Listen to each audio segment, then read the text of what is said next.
Hello दोस्तों, कैसे हैं आप सब। स्वागत है आप सभी का मेरे यूट्यूब चैनल पर। सकारात्मक सोच की शक्ति, किसी भी मुश्किल कार्य को करने की हिम्मत भी हमें हमारे सकारात्मक सोच से ही मिलती है। हम किसी भी काम को जितने ज़्यादा सकारात्मकता से करेंगे, काम उतना ही सटीक और सफल होगा। जीवन की विषम परिस्थितियों में सकारात्मक सोच न होने के कारण बहुत से व्यक्ति अपना मानसिक संतुलन खो देते हैं और अपना बहुत बड़ा नुकसान कर बैठते हैं। जीवन की कठिन से कठिन परिस्थितियों को भी हल करने का विश्वास ही हमारी सकारात्मक सोच है। मुश्किल से मुश्किल दौर में भी हिम्मत बनाए रखना हमारे सकारात्मक सोच की शक्ति है। किसी भी मुश्किल कार्य को करने की हिम्मत भी हमें हमारे सकारात्मक सोच से ही मिलती है।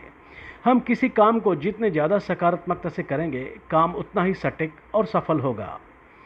यदि हमारे जीवन में हमें सफल होना है या खुद को समाज में एक आदर्श व्यक्ति के रूप में रखना है, तो हमें हमारी सोच सदैव सकारात्मक रखनी चाहिए। नकारात्मक विचारों के साथ आप खुद को और दूसरों को निराशा की ओर ले जाएंगे।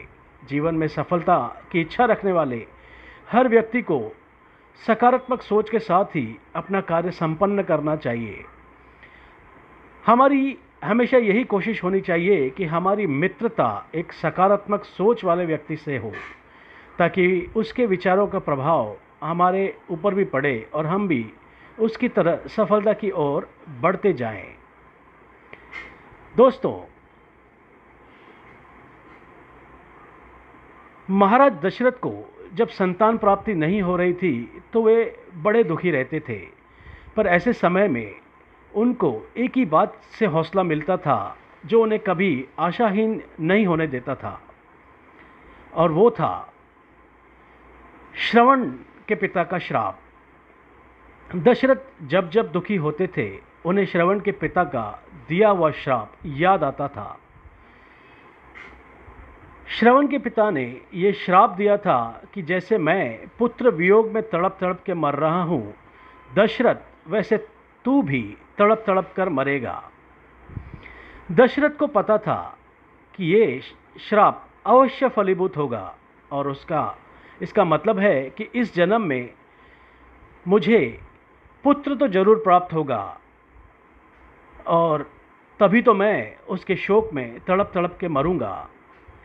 यानी कि श्रवण के पिता का दिया हुआ एक श्राप राजा दशरथ के लिए संतान प्राप्ति का सौभाग्य लेकर आया। ऐसी और एक घटना सुग्रीव के साथ भी हुई।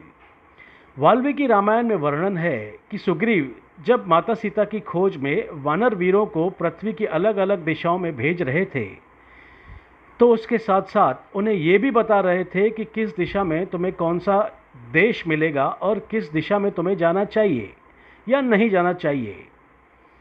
प्रभु श्री राम सुग्रीव का ये भौगोलिक ज्ञान देखकर आश्चर्यचकित थे।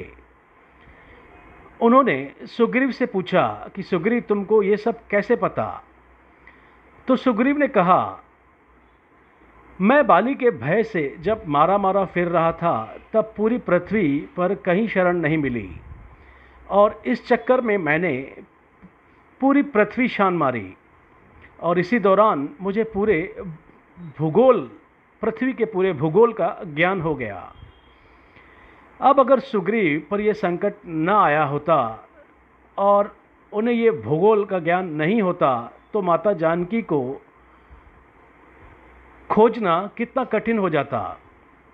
इसीलिए किसी ने बड़ा सुंदर कहा है, अनुकूलता भोजन है, प्रतिकूलता विटामिन है, और चुनौतियां वरदान है, और जो उनके अनुसार व्यवहार करे वही पुरुषार्थी है। ईश्वर की तरफ से मिलने वाला हर एक पुष्प अगर वरदान है, तो हर एक कांटा भी वरदान ही समझें। मतलब ये है दोस्तों कि आज मिले हुए सुख से आप खुश हो, तो कभी अगर कोई दुख, विपदा, अड़चन आ जाए तो घबराए नहीं, क्या पता वो अगले किसी सुख की तैयारी हो। तो हमेशा अपनी सोच को सकारात्मक रखें।